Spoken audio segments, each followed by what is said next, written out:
Bonjour, mesdames, mesdemoiselles et messieurs. Je suis Monsieur Love René. Aujourd'hui, nous allons voir la structure des os.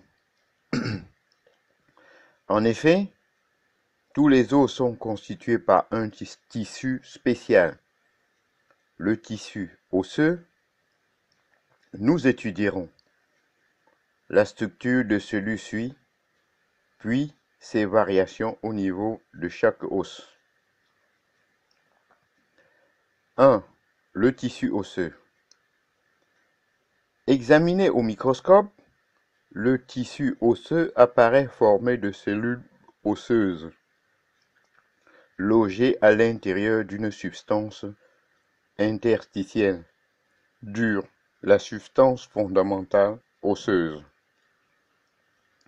Les cellules osseuses, on leur donne également le nom d'ostéocytes ou d'ostéoblastes. Elles sont logées dans de petites cavités creusées à l'intérieur de la substance fondamentale osseuse, les ostéoblastes. Comme toutes les cellules, les ostéocytes comprennent un cytoplasme et un noyau.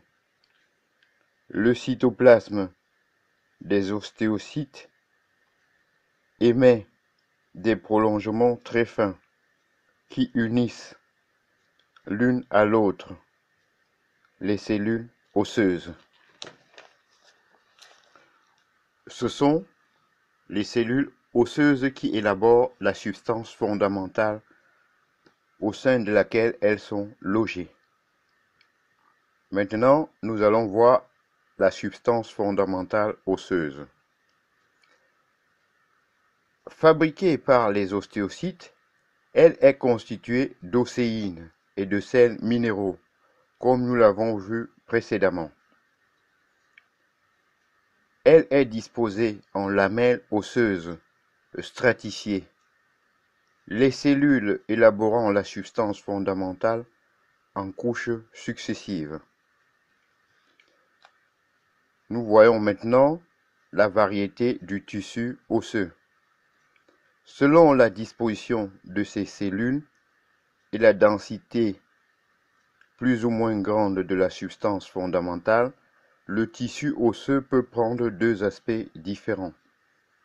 Le tissu compact, comme son nom l'indique, la substance fondamentale y est particulièrement dense.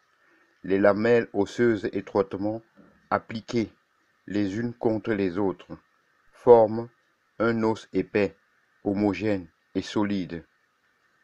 Le fait essentiel à connaître est que, dans le tissu compact, les cellules et la substance fondamentale ne sont pas disposées indifféremment, mais ont un ordonnancement bien précis. Les ostéocytes sont disposés en couronne autour de fins canaux creusés dans la substance osseuse, les canaux de Havre, à l'intérieur desquels cheminent les vaisseaux nourriciers de l'os. Les lamelles de la substance fondamentale forment donc une série de couches concentriques autour des canaux de Havre. L'ensemble formé par un canal de Havre, les ostéocytes et les lamelles osseuses satellites réalisent un système de Havre.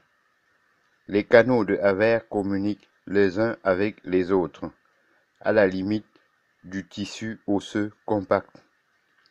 Les ostéocytes et les lamelles osseuses changent d'orientation et se disposent parallèlement à la surface du tissu compact, formant le système lamellaire externe et interne.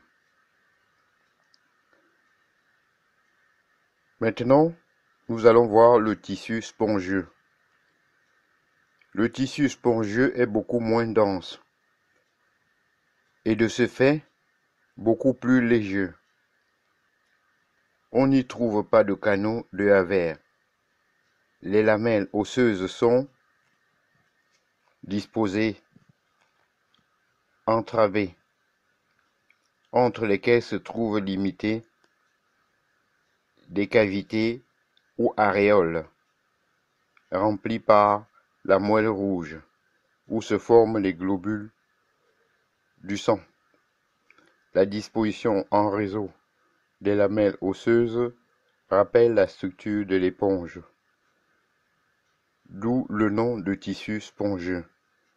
Ici encore, les lamelles osseuses sont disposées suivant un ordre bien précis. Elles sont orientées dans le sens des pressions et des forces auxquelles l'os est soumis, ce qui confère au tissu spongieux le maximum de résistance à l'égard des sollicitations mécaniques qu'il subit.